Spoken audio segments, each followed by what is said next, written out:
Okay, I can see before I come to General Hasnain, Helet, I can see you wanting to have an interjection. Please go ahead. I apologize. We just got another missile alert. I have to go shelter.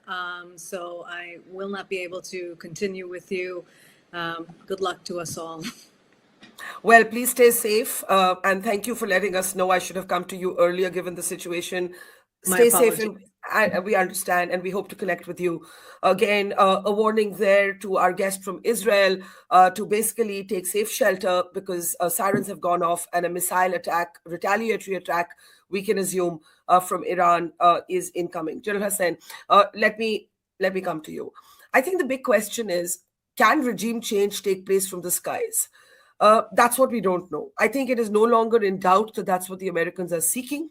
But after being burnt in Afghanistan, being burnt in Iraq with questionable evidence to begin with, and Trump's own aversion to prolonged conflict, Trump has made a big statement today. He said that the aim is to get the government out. How easy or difficult or achievable?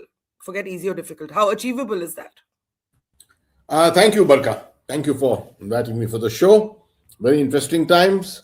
There was a very smart speech by Mr. Trump. Whoever wrote it for him, obviously with an intent.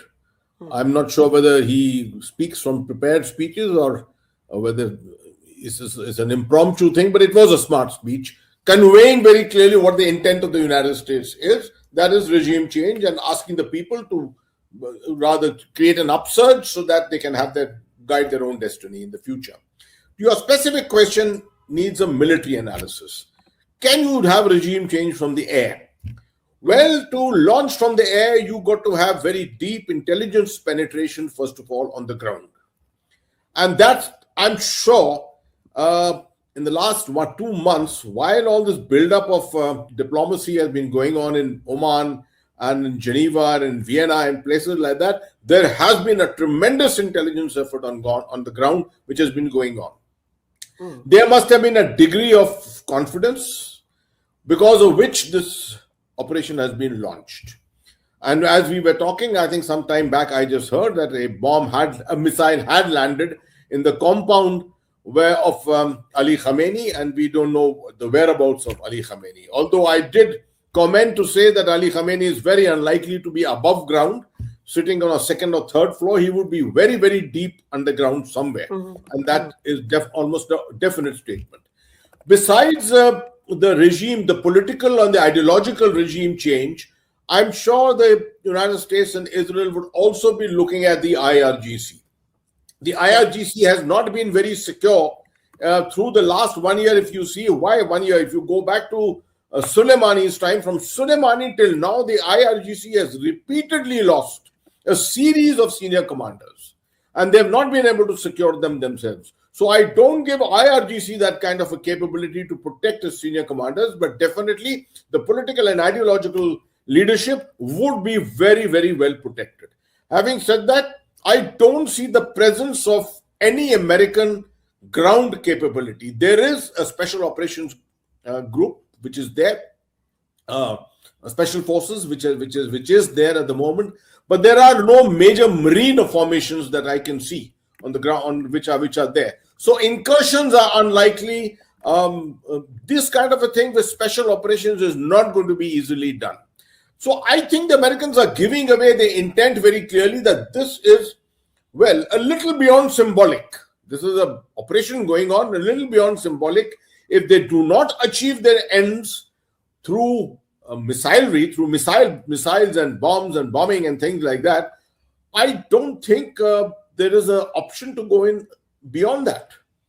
So then, unless they're willing to build up for it, and which they have definitely not indicated any maybe the battle will be fought by, I don't know. Are they, like, if the Americans aren't willing to go the whole hog, why would Trump make such a definitive statement? Unless, General Hassan, and I'll put it the same question to Master Raghavan after this, unless the aim or the goal is the belief that the regime might step aside on its own, which yes. I don't think it would.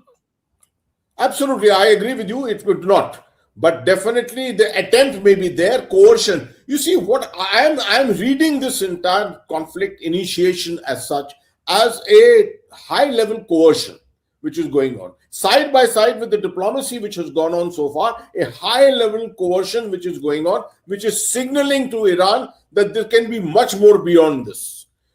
But I think this game has gone on for too long, and the hierarchy in Iran is also too smart.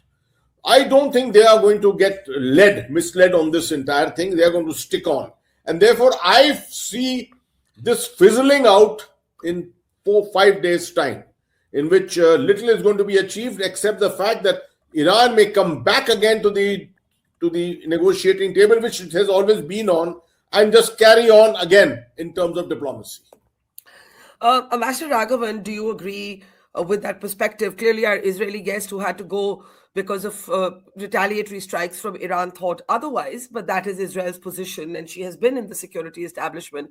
Do you agree with General Hassan that this is going to fizzle out, that it's a coercion tactic? Trump likes doing cinematic things.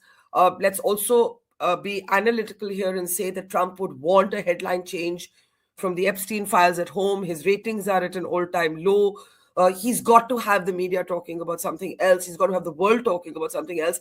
And he's achieved that for now. Do you think this is short-term? Or do you see this as now the prolonged next sort of battle that the world is in the midst of? And I say the world because unlike Russia, Ukraine, like this is geographically going to impact many more countries. Well, I think that their principal objective after amassing a huge force was to degrade Iranian military capacities significantly. And I think they will be quite successful in that. The subsidiary objective, which has always been there as part of US policy, is to somehow engineer some kind of change in the architecture in Iran. Now, that is not entirely in their control. What they will try to do is try to create conditions for it and hope for the best. If it doesn't happen, I think they'll be quite happy walking away with having achieved their principal objective, which is degrading Iran's military capacity very significantly. The issue in these situations always is that, militaries are good at planning their own moves. They're not very good at planning what the other person's, the opponent's moves are. What is going to be the intensity and extent of Iranian reactions? And their Iranian capacities, there's a question mark over them, which did not exist 7-8 years ago. Have those external capacities in the Gulf states been significantly eroded, or whether they still exist? If those capacities exist and there is significant damage inflicted on US assets in the region, then we will be entering an even more dramatic escalatory phase. It's not easy to control what happens after you have taken the initial steps.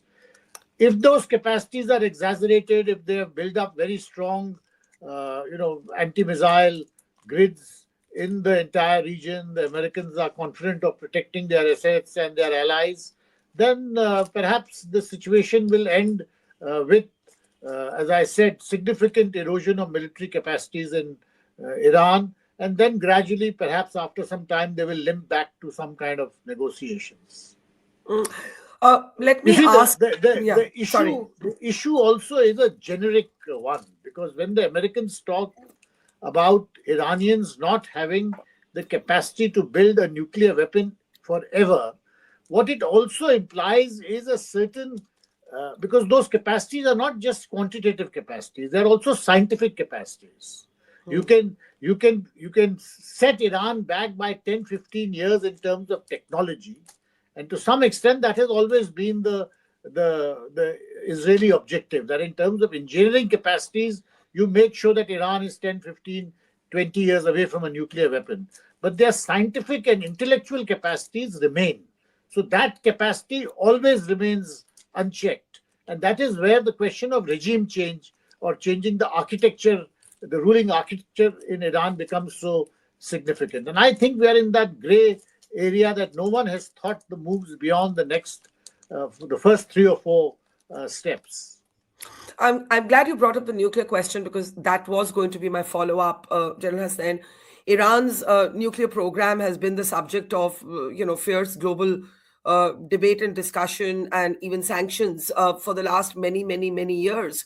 And I think Ambassador Raghavan is correct in saying that Iran's capacity to not just defend itself, but also strike back is one of the unknown sort of elements of predicting what might happen next. How do you read it? I mean, what you are seeing on your screen, for example, are Iran's retaliatory strikes hitting an American military facility in Bahrain. So, all this is going to happen. But in terms of real capacity, how do you read it? Firstly, Barkha, the Iranian nuclear weapon capability is reported to have been degraded to a great extent in the 12-day war in June last year, which is what the Americans claim. Some of it would have probably been refurbished, but obviously Iran is still not in that stage where it has got a declared kind of a nuclear weapon capability. What Iran is definitely going to do, this current regime, is that symbolically it will retaliate to everything which is happening to it. In the sense that if there are 10, 11 bases in Iran which have been struck, it is going to strike back against an equal number of bases of the Americans in these different cities and different countries, such as in the UAE or in Qatar or places like that. And I say symbolically. Well, I don't think they're going to do it very effectively. I'm seeing a lot of photographs of burning buses in Tel Aviv and things like that. Yes, they are there. I did warn some people, be very careful. There's good psychological warfare. In today's world, imagery can be reproduced from anywhere at any time, etc. But there is going to be a tremendous amount of narrative building which is going to go on side by side along with all this which is happening at the moment, to try and put pressure either way, both ways that will happen. I don't see this stopping, but as far as the American facilities are concerned, they all have their anti-missile defense capabilities with them. Yeah. Today, when I saw this missile strike on the Israeli buses or that bus station, my first question was, how come the Israeli ballistic missile defense system is not up and about? You can't have on the very first day of the war an Iranian bomb missile coming through and landing in the middle of Tel Aviv. So there is going to be a lot of narrative things which are also going to build up simultaneously. But as I said, this exchange can carry on. I entirely agree with what Ambassador Raghavan said. At the end of whatever time duration that we see, there is going to be a huge degradation and erosion of Iran's missile capability. There's no doubt about it. Iran doesn't have an air force. There's hardly an air force with name only. Whatever it has, but in terms of its potency is missiles. And this is one of the areas where they want to particularly target. Because this is besides nuclear weapons, this is the other threat which Iran always talks about. The IRGC has essentially nuclear threats. It's got threats from missiles and it's got threats from proxies. That is the overall doctrine which Iran follows. The proxies have been degraded. Nuclear has been degraded. Now the degradation of missilery. I think at the end of the day, the Americans and Israelis can claim that we have largely degraded Iran's military capability and they can put a stop to all this.